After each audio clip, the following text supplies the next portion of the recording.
I'm Heather from booktubes, and today is why I choose romance recommendations. I have not done this video since 2020.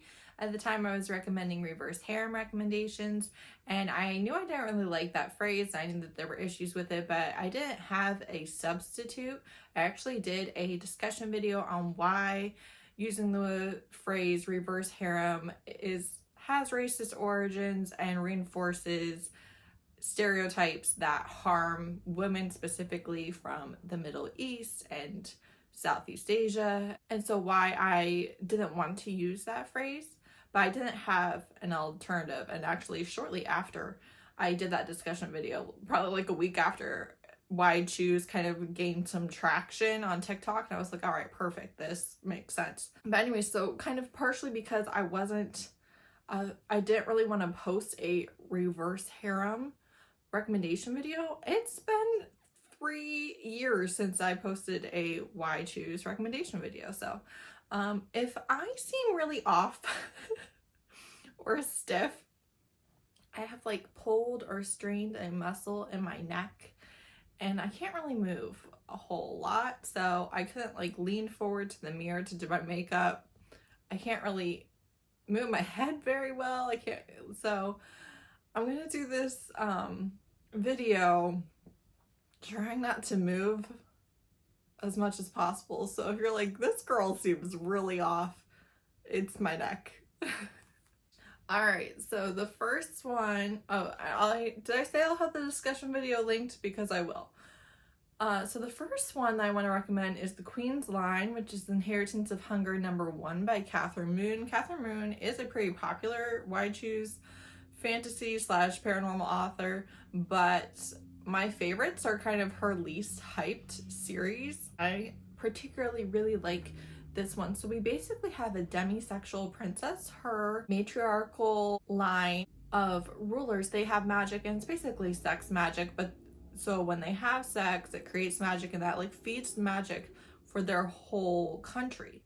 So it's kind of a big deal. It's kind of an important thing. And her sister is kind of sexually abusive to her men, so know that will be reckoned with, but definitely sexually abusive. And she's the crown princess, but she has no sexual appetite at all whatsoever, whereas when they get their magic, usually they are basically insatiable, right? So she thinks that she is broken, and her grandmother forces her into choosing men anyways, and she's like, look, I don't want to have sex with any of you, like, I don't know, you might have to force me. And her guys are like, no, won't be doing that. But we do see that as she gets to know them and becomes interested in them as people, her sexual appetite is also awakened for them specifically. And it's an interesting balance of fantasy and politics and a lot of sex.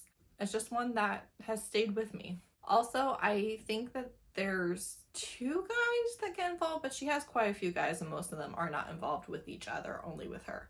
Then I have Sacrifice, which is Bloodline Vampires #1 by Katee Robert. It has also been published in a bind-up of the 3 books that is called Court of the Vampire Queen, which maybe is more widely known. So I'm going to swap it out for the Court of the Vampire Queen cover. But this is a polyamorous why choose. So it's her and 3 guys, but any 2 can pair off, and they all are sexually attracted to each other. They're all kind of in a relationship together. She is a vampire, which is half human, half vampire, and she doesn't have any magic, and she has been abused by her father, and she is sent to this vampire as food, and possibly, hopefully, will get with child with him, and then her father can use that child to control the vampire. And then his 2 friends come along, so we have 3 much older, powerful vampires and this little half vampire. And the story progresses from there. I really like it. It's actually my favorite Katee Robert. It does have Dubious Consent, which is kind of my favorite dark romance stuff. So Dubious Consent, but if you want mostly steamy with a little bit of politics, but you're really not there for the politics, it's a good one. And I have Vicious Lost Boys by Nikki Crowe. This series, the first book is The Never King. You were just here for the vibes, okay? It's not the best thing you've ever read at all. It does have some primal play in it, which I really enjoyed, but it's Peter Pan and his lost boys who are actually, like, they are centuries old, super powerful magical beings on Neverland. And an 18-year-old, but she is used to sleeping with people to get what she wants.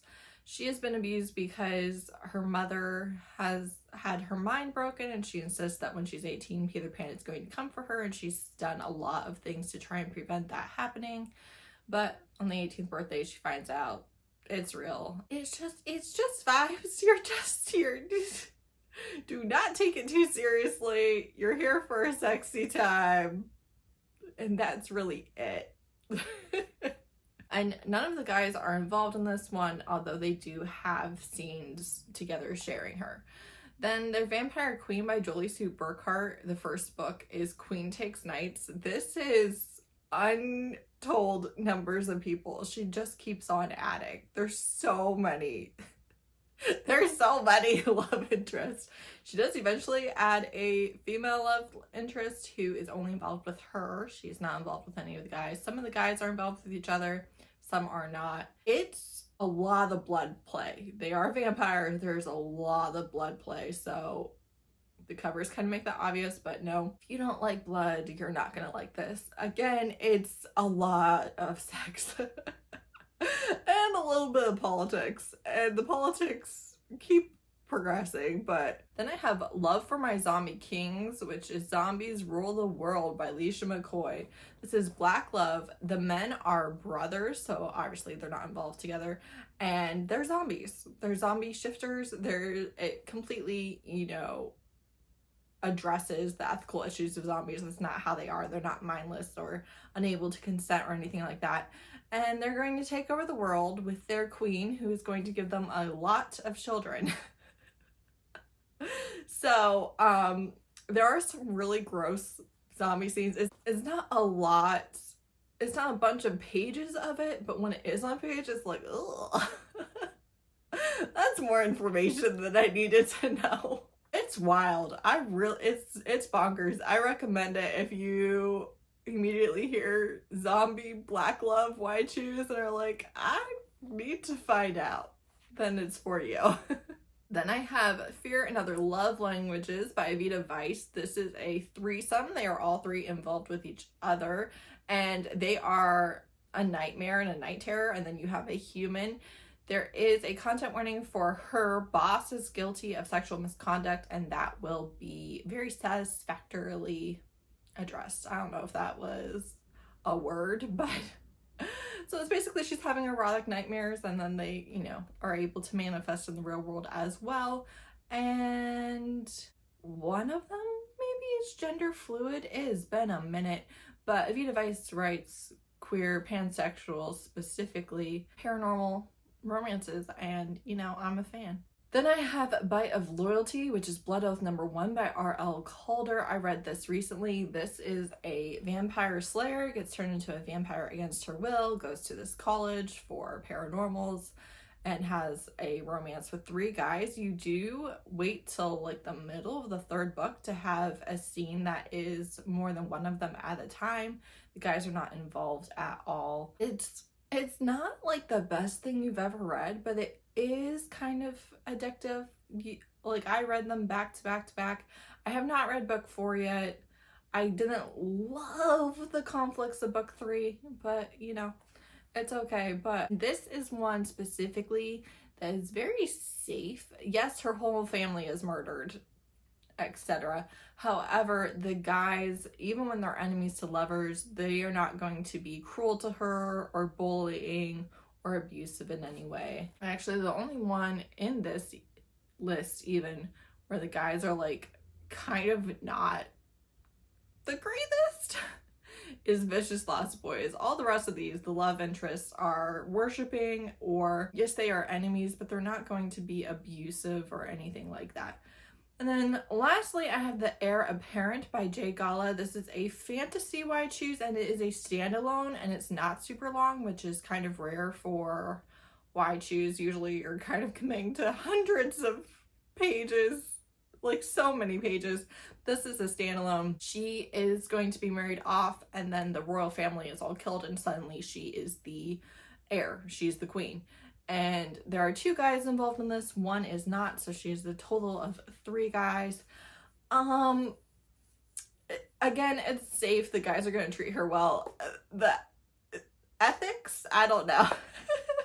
One of them is her doctor, one is her guard, and one is her spy master, maybe something like that. Again, I had a good time. It's pretty safe for a why choose. A lot of times they cross lines that make me not enjoy them so much. So, you know, this is a list that were well within my comfort range and I was able to enjoy even when they did have dark content. So that's it for today. Let me know if you have any, especially if they are pretty safe reads. Thanks so much for watching. Bye.